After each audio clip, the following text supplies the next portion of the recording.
Karen complained about my fence paint, so I turned it into a blinding LED light show. The sun dipped low over Willow Lane, casting long shadows across the manicured lawns. My house, the one with the cedar fence I'd painted sage green, stood at the center of a storm I never saw coming. I'm Jake, a graphic designer who moved here for peace, not chaos. But peace doesn't last when Karen lives next door. Started with a note. Karen's crisp handwriting, pinned to my mailbox, read, "Your fence color is an eyesore. Repaint it. HOA rules." I laughed it off. Sage green wasn't flashy. It blended with the shrubs. But Karen wasn't laughing. By noon, she was at my door, arms crossed, her blonde bob quivering with indignation. "This is a respectable neighborhood," she snapped. "Your fence is lowering property values." Her husband, Tom, lingered behind her, silent but glaring, his mechanic's hands stuffed in his pockets. I tried reasoning. "Karen, it's just paint. The HOA allows it." She scoffed, her eyes narrowing. "You'll regret this." That night, I found my mailbox spray-painted red with "comply" scrawled across it. Tom's work, I figured, though Karen's smirk the next morning confirmed she was the mastermind. The neighborhood watched, whispering. I wasn't backing down. The feud escalated. Karen filed complaints with the HOA claiming my fence violated some obscure bylaw. The board, spineless, sent me warnings. I repainted the fence same sage green, just to spite her. She retaliated by blasting opera at 6 a.m., waking half the street. I countered with a speaker playing heavy metal at midnight. Neighbors picked sides. Old Mrs. Delaney, who baked cookies for everyone, stopped talking to me. Tom started parking his truck to block my driveway. It wasn't about the fence, Anna Maria, it was war. Then came the twist. Ellie, the quiet teenager who lived across the street, knocked on my door one evening. She was Karen's niece, a shy girl with glasses and a sketchbook. "I know what they're planning," she whispered, glancing over her shoulder. "Aunt Karen's hiring a lawyer to sue you. She's obsessed." Ellie's voice cracked with guilt.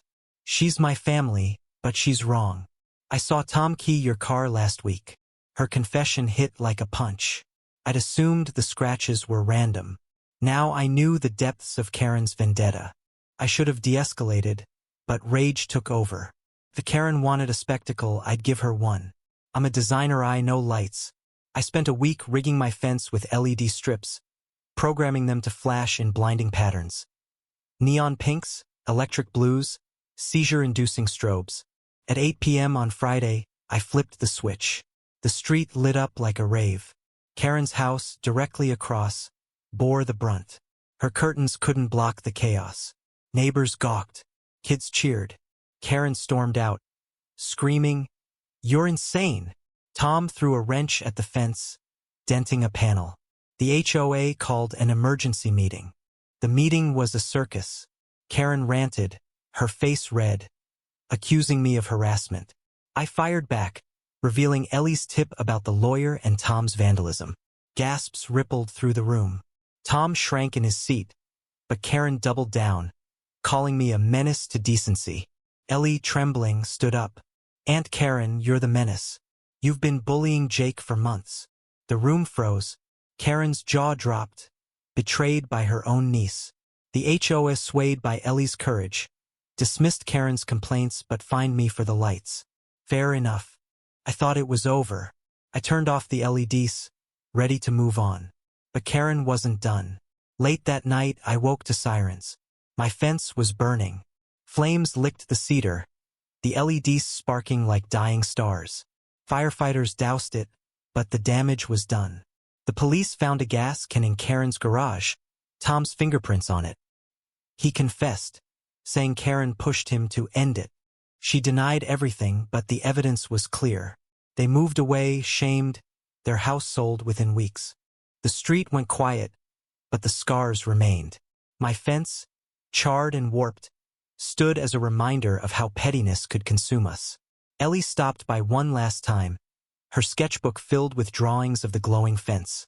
"It was beautiful in a way," she said, her eyes sad. "I'm sorry it ended like this." I nodded, Unable to reply, the neighborhood felt hollow, trust fractured. I rebuilt the fence, plain cedar this time. No paint, no lights, just wood, weathered by truth. Karen's complaint had sparked a fire, literal and figurative, that burned more than I'd imagined. I wondered if I'd pushed too far, if I'd become the villain in my own story. Maybe we all had. What do you think? Where does justice end and vengeance begin in a feud like this?